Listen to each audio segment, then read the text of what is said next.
ನಮಸ್ತೆ, ಎಲ್ಲರೂ ಹೇಗಿದ್ದೀರಾ? ನನ್ನ ಹುಟ್ಟೂರಾದಂಥ ಚಾಮರಾಜನಗರಕ್ಕೆ ಹೊರಟಿದ್ದೀವಿ.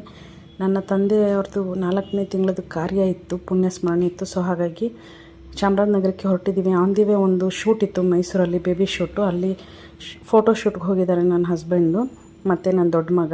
ನಾನು ಮತ್ತು ನನ್ನ ಚಿಕ್ಕ ಮಗ ಕಾರಲ್ಲೇ ವೆಯ್ಟ್ ಮಾಡ್ತಾಯಿದ್ವಿ. ಆನ್ ದಿ ವೇ ಬರ್ತಾ ಹಾಸ್ಪಿಟ್ಲಿಗೆ ಹೋಗಿ ಬರಬೇಕಿತ್ತು. ಅದು ಹಾಗಾಗಿ ಯಾವುದೇ ವೀಡಿಯೋ ಶೂಟ್ ಮಾಡಲಿಲ್ಲ. ನಾನು ಹೆವಿ ಬ್ಯಾಕ್ ಪೇಯ್ನ್ ಇತ್ತು, ಹಾಗಾಗಿ ಊರಿಗೆ ಬರೋಕ್ಕೆ ಮುಂಚೆನೇ ಹಾಸ್ಪಿಟ್ಲಿಗೆ ಹೋಗಿ ಟ್ರೀಟ್ಮೆಂಟ್ ತೊಗೊಂಡು ಬಂದ್ವಿ. ರೆಸ್ಟ್ ಮಾಡ್ತಾಯಿದ್ದೆ, ಯಾವುದೇ ಶೂಟ್ ಮಾಡಲಿಲ್ಲ. ಸಂಜೆ ಹೊರಗಡೆ ಬಂದ್ವಿ, ಸರಿಯಾಗಿ ಊಟ ಮಾಡಿರಲಿಲ್ಲ ಅಂತ ಹೇಳಿ ಏನಾದರೂ ಸ್ವಲ್ಪ ಸ್ನ್ಯಾಕ್ಸ್ ಥರ ತಿನ್ಕೊಂಡು ಬರೋಣ ಅಂತ ಬಂದ್ವಿ.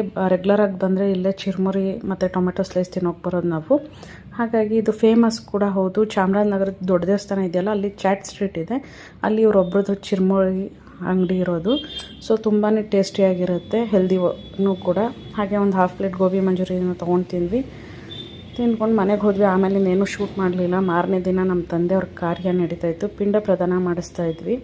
4ನೇ ತಿಂಗಳದು, ಅವ್ರು ತೀರ್ಕೊಂಡು 4 ತಿಂಗಳಾಯಿತು. ಸೊ ಕಾರ್ಯನೂ ಮುಗಿಸ್ಕೊಂಡು ಊಟ ಮಾಡಿ ಆ ದಿನವೇ ಹೊರಟ್ವಿ. ಮಕ್ಕಳಿಗೆ ಆ್ಯನ್ಯುವಲ್ ಡೇ ಇತ್ತು, ಡ್ಯಾನ್ಸ್ ಪ್ರಾಕ್ಟೀಸ್ ನಡೀತಾಯಿತ್ತು. ಹಾಗಾಗಿ ರಜಾನೂ ತೊಗೊಳ್ಳೋ ಸ್ಥಿತಿಲಿ ಇರಲಿಲ್ಲ. ಆದರೂ 2 ದಿನ ರಜಾ ಹಾಕಿಸಿ ಕರ್ಕೊಬಂದಿದ್ವಿ.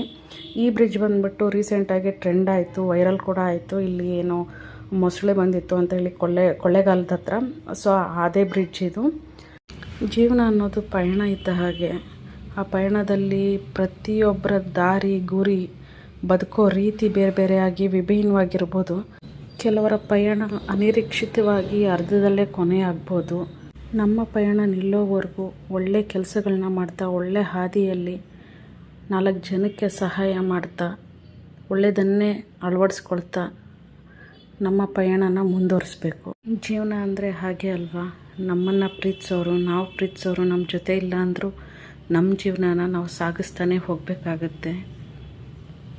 ಅವರ ನೆನಪುಗಳು, ಅವರ ಆದರ್ಶಗಳು, ಅವರ ಕನಸುಗಳು, ಇದನ್ನೆಲ್ಲ ಮೆಲ್ಕು ಹಾಕ್ತಾ, ಈಡೇರಿಸ್ತಾ ನಮ್ಮ ಜೀವನನ ಅವ್ರ ನೆನಪಲ್ಲೇ ಜೊತೆಯಾಗಿ ತೊಗೊಂಡು ಹೋಗಬೇಕಾಗತ್ತೆ.